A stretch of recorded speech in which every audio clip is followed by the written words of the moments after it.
my first house that I currently still live in 2 years ago. I was in the unpacking and settling in phase. At the time, I was single and living alone, but I just figured it was time for a house. I had a couple friends over to help me unload the truck full of boxes, and I paid them with food since they wouldn't accept money. They hung around for a few hours after just to hang out. When my friend Dale went to the bathroom, he came back and said he heard some noises from inside the walls, and that it sounded like there were some pipe issues. I took note of it, and the two of them left a little later. Since it was a Saturday, I stayed up pretty late on my laptop watching Netflix. However, I was hearing some light thumping sounds from above me, which was odd because my bedroom is upstairs. The only thing that could be above me would be the attic. Then I remembered Dale's comments about the noises from inside the walls. I went to the attic door and pulled it down, and I actually had to take a deep breath because I was a bit nervous.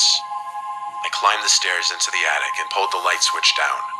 One very dim yellow light buzzed on, just barely lighting up the attic. The noises in the walls stopped though. Either that or the noises just weren't coming from the attic, I imagined.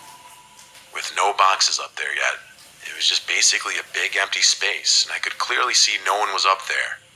The only things in the entire attic were a couple giant framed paintings leaning on one of the walls. I went back down to my room and tried to get some sleep, but I heard the noises again. Now I started to fear there was a small animal in the walls, like a raccoon. The sound still seemed to be coming from directly above my room. It had to be in the attic. So once more, I went up into the attic and looked to where I thought would be directly above my bedroom. The thing is, the attic didn't seem to extend the entire length of the house, so there's a wall covering where the section above my room should be. I walked over to the wall just to listen for potential noises, and I did hear noises from the other side of this wall.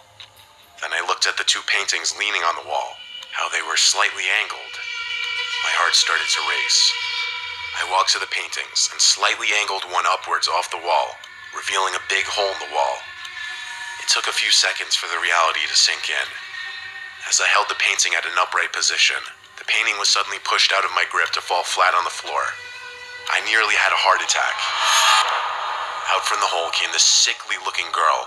She seemed to be high on something.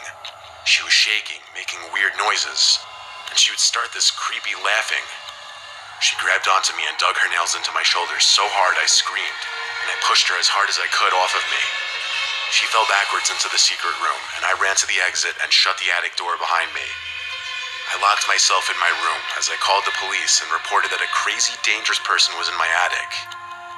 Cops arrived within 5 minutes.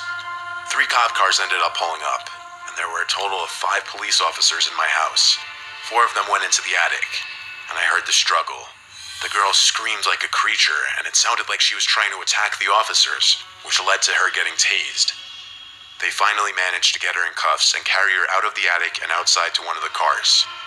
The girl had to be like anywhere from 25 to 35 years old, but like I said, she looked sickly. While the officers were still in the house, I went into the attic to examine the secret room. Inside was a pile of blankets, a dirty pillow, a lot of food wrappers, and human waste in one corner. It seemed as though this girl had been up there for a long time. It was truly a nightmare to discover this on my first night in my new house. The girl was taken to a nearby psychiatric center to get her the help she needed.